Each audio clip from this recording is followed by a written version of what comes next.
troubles come and my heart burdened be, then I am still and wait here in the silence until you come and sit a while with me. You raise me up so I can stand on mountains. You raise me up to walk on stormy seas. I am strong when I am on your shoulders. You raise me up to more than I can be.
Dia, bersama Dia hatiku damai, walau hidup penuh tantangan, tak satu pun dapat menghiburku, tak seorang pun dapat menolongku.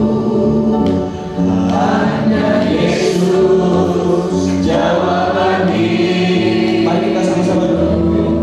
Kita nyanyikan kalau ku cari damai. Kalau ku cari ketenangan, hanya ku temui di dalam Yesus, tak satu pun dapat menghiburku, tak seorang pun dapat menolongku. Hanya Yesus jawaban hidupku. Oh, bersama Dia, haleluya. Bersama Dia hatiku damai, walau dalam lembah kekelaman. Bersama Dia hatiku tenang, walau hidup penuh tantangan, tak satu pun dapat menghiburku, tak seorang pun dapat menolongku. Hanya Yesus jawaban hidup. Bersama Dia hatiku damai, haleluya. Bersama Dia hatiku damai, walau dalam lembah kekelaman. Doa berbukaan kami minta Bapak Edwin. Bapak Edwin hatiku tenang, walau hidup penuh tantangan, tak satu pun dapat menghiburku, tak seorang pun dapat menolongku. Hanya Yesus jawaban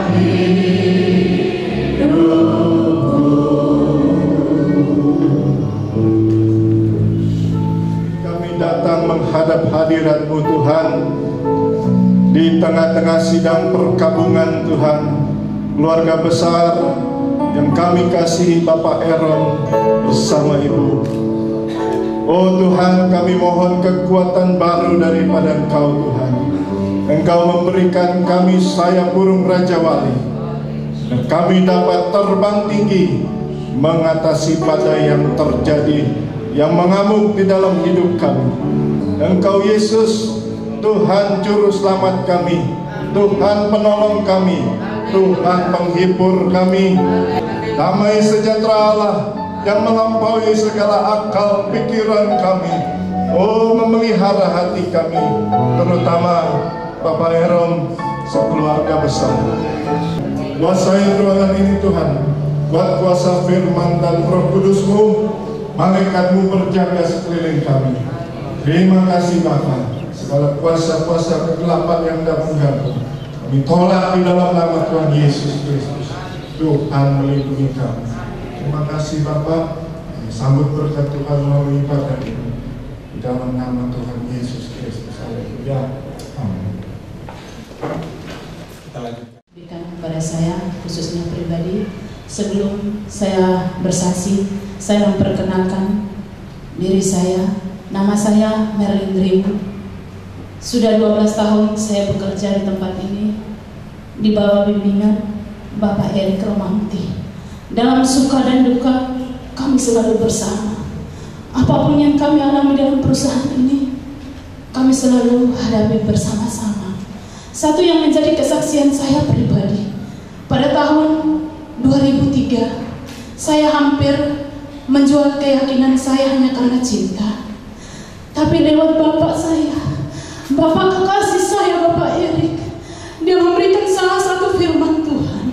Dia berkata, hanya Yesus jalan kebenaran dan hidup. Tidak ada seorang pun yang datang kepada Bapa kalau tidak melalui Satu firman Tuhan itu menguatkan saya. Berbulan-bulan saudaraku, bertahun-tahun bahkan, hidup saya sangat dibelenggu. Setiap hari selalu ada firman Tuhan yang diberikan kepada saya oleh Bapak Erik Rumam. Dan firman Tuhan itu saudara, sampai saat ini pun saya tidak pernah melupakan. Apapun yang terjadi dalam perusahaan ini, hanya Tuhan yang tahu. Sampai detik ini pun saudaraku, saya tetap bersama Bapak Erik. Bulan kemarin saya hampir meninggalkan perusahaan ini saudaraku. Saya merasa saya sudah tidak sanggup lagi untuk bekerja di perusahaan ini. Tapi apa yang terjadi? Satu lagi firman Tuhan yang Bapak Erik berikan untuk saya. Bapak Erik katakan, Yesus adalah kekuatan. Mari datang kepadaku yang letih, lesu dan berbeban berat. Aku akan memberikan kelegaan kepadamu. Dalam setiap persoalan yang saya hadapi, banyak firman Tuhan yang Bapak Erik berikan untuk saya. Baik dari hidup saya masih bujang sampai saya berumah tangga saat ini. Dan pesan Bapak Erik terakhir, apapun yang saya hadapi dalam setiap pekerjaan saya, jangan pernah melupakan Tuhan Yesus Kristus. Biarlah kiranya kesaksian saya ini boleh menjadi kekuatan bagi kita semua. Ingatlah saudara, bahwa hanya Tuhan Yesus jalan kebenaran dan hidup. Tidak ada seorang pun yang datang kepada Bapa kalau tidak melalui Tuhan Yesus. Haleluya, terpuji nama Tuhan Yesus Kristus, kekal selama-lamanya. Amin. Nama saya Komang Khaledi Guna. Jadi saya kira-kira sudah mengenal beliau, Pak Erik, sekitar sudah mungkin 3 atau 4 tahun lebih. Jadi dalam masa-masa terakhir beliau, saya termasuk orang yang salah satu orang yang sering meluangkan waktu bersama Pak Erik, baik itu dalam masa-masa penyembuhannya maupun dalam masa-masa proses dari perjalanan penyakitnya itu sendiri. Tidak sekalipun Pak Eriknya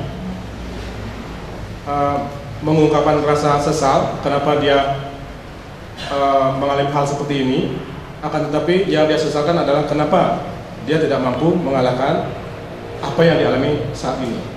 Jadi itu yang selalu ditekankan, atau itu yang selalu kami perbincangkan bersama di saat-saat terakhir bersama beliau. Dan salah satu mungkin pesan kepada beliau adalah, beliau Pak Erik ini tidak pernah merasa menyesal terhadap apa yang telah menimpanya, akan tetapi akan sangat menyesal kalau orang-orang yang beliau kasihi akan mengalami hal yang serupa seperti ini. Jadi ngobrol tentang banyak hal, kemudian mungkin ya di sela-sela waktu juga tetap jadi walaupun kapanpun itu artinya maut memanggil, Pak Erik itu sudah siap. Jadi siap sesiap-siapnya, pasrah sepasrah-pasrahnya, karena beliau sendiri adalah termasuk orang yang cerdas, banyak suka membaca buku, jadi sudah tahu sendiri perjalanan penyakit apa dan lain sebagainya. Jadi tahu betul apa yang menimpa beliau. Jadi saya pikir mungkin sepanjang beberapa bulan ini dan hal yang membuat seseorang pergi ke rumah Bapa.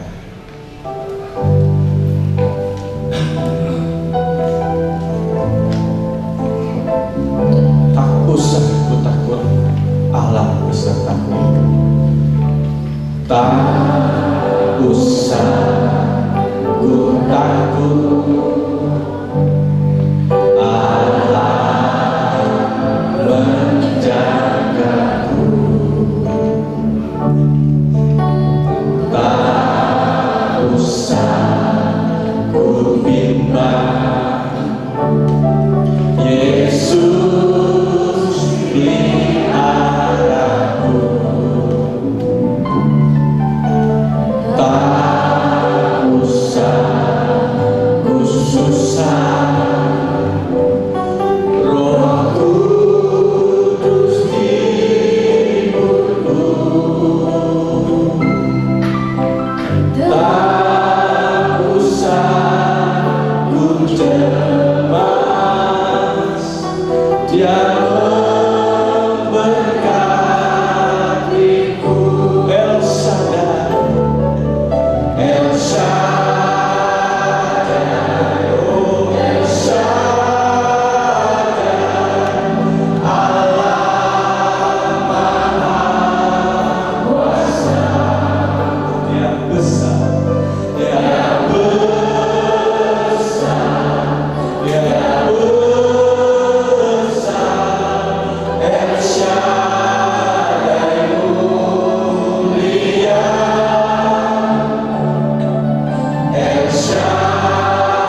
sungguh takut. Mari kita sama-sama begitu.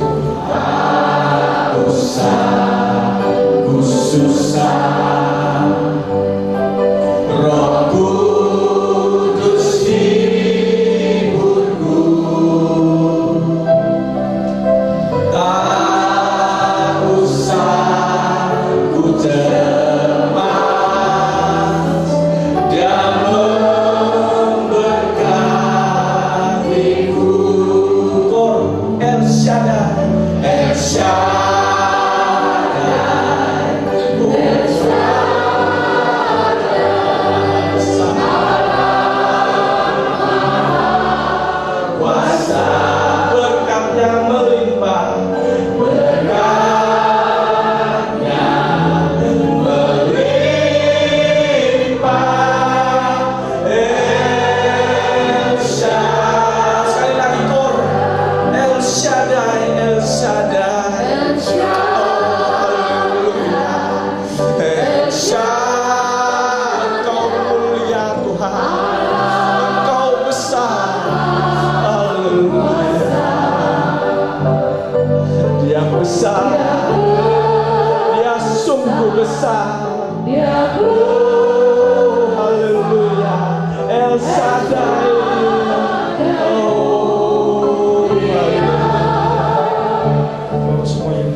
Engkau mengetahuinya Tuhan, Engkau mempedulikan dan Engkau tetap mengasihi kami Tuhan Yesus. Terima kasih Tuhan untuk segala kebaikan-Mu, segala anugerah dan kemurahan-Mu, dan-Mu Tuhan. Kami akan mengucap syukur kepada-Mu Tuhan, dan kami boleh memandang kebaikan-Mu, rencana-Mu yang besar Tuhan, rencana-Mu yang kudus Tuhan bagi kehidupan kami semua. Terima kasih Bapa di surga, terima kasih. Kami mengucap syukur pada malam hari ini Tuhan.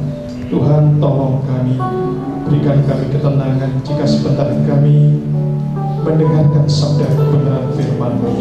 Terima kasih. Khusus untuk keluarga Bapak Aaron Tuhan, kami mendukung dalam doa. Hanya Engkau yang mampu memberi kekuatan, penghiburan, damai sejahtera Tuhan. Terima kasih Bapa. Di dalam nama Tuhan Yesus Kristus kami sambut firman-Mu. Haleluya. Amin. Saudara-saudari, sidang penghiburan dan dikasihi Tuhan, kita akan bersama-sama membuka Alkitab kita dari Mazmur pasal 116 ayat 15. Demikian bunyi firman Tuhan. Berharga di mata Tuhan kematian semua orang yang dikasihinya. Saya ulangi, berharga di mata Tuhan kematian semua orang yang dikasihinya. Bapak, Ibu, saudara-saudari sidang penghiburan yang dikasihi Tuhan, firman Tuhan ini menjadi penghiburan yang sangat-sangat kuat bagi kita semua, secara khusus keluarga kekasih kita di sini. Sekaligus juga merupakan penegasan bahwa tidak semua kematian itu berharga di mata Tuhan.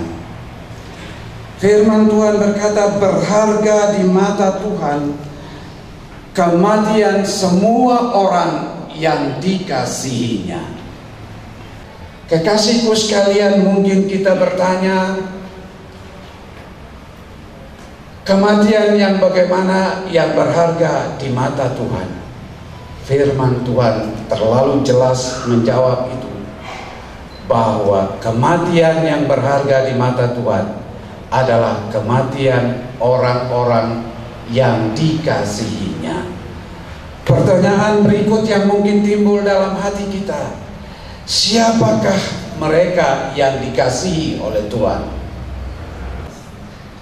Jelas jawabannya ialah bahwa orang-orang yang dikasihi oleh Tuhan adalah orang-orang yang berada di dalam Dia yang dikasihi oleh Tuhan.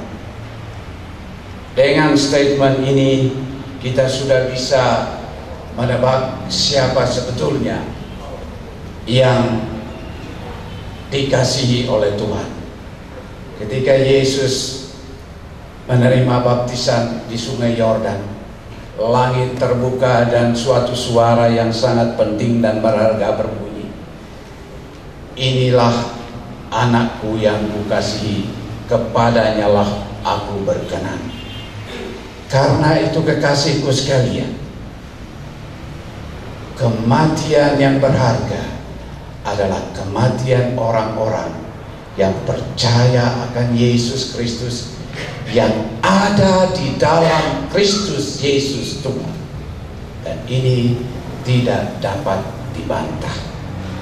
Terkait dengan peristiwa yang terjadi di tengah-tengah kita, sejak tahun yang lalu kami mendampingi keluarga di sini. Kami sungguh sangat merasakan pergumulan yang begitu berat tetapi sangat penting di dalam kehidupan Bapak Erom dan Ibu dan keluarga. Dari hari ke hari saya sangat-sangat mengikuti bagaimana Bapak Erom berjuang, dan pada waktu itu saya teringat firman ini, bagaimana seorang ayah membangun sesuatu yang berharga di dalam diri anaknya, selalu menyampaikan firman Tuhan kepada kekasih kita yang senantiasa di kalangan banyak disapa Pak Erik. Firman demi firman diberikan, sekalipun pada awalnya terasa berat, tetapi pada akhirnya Tuhan bekerja. Tuhan melihat pergumulan orang tua. Tuhan sangat memperhatikan doa-doa orang tua. Dan yang terakhir yang saya saksikan sendiri ketika berada di rumah sakit Ros Renon, bertalu-talu oleh berbagai hamba Tuhan yang datang dan keluarga. Pada hari yang kedua, Pak Erik menjadi sehat sama sekali. Dan ketika itulah Pak Erik mengatakan kepada Pak Erom, "Papa, Mama," dengan mencucurkan air mata, "saya sadar bahwa hari-hari yang saya lewati penuh dengan pergumulan yang banyak mengecewakan Papa, Mama." Sambil dia peluk kaki bapaknya, Pak Erom, dia nangis dan dia berkata, "Papa, Mama, saya mohon ampun, saya mohon maaf." Dan saya teringat seluruh pergumulan dan doa yang dinaikkan oleh Pak Erom dan Ibu sebagai orang tua, yang berarti tidak pernah sia-sia tetapi mendapat pertimbangan dan harga yang begitu tinggi di hadapan Tuhan. Dan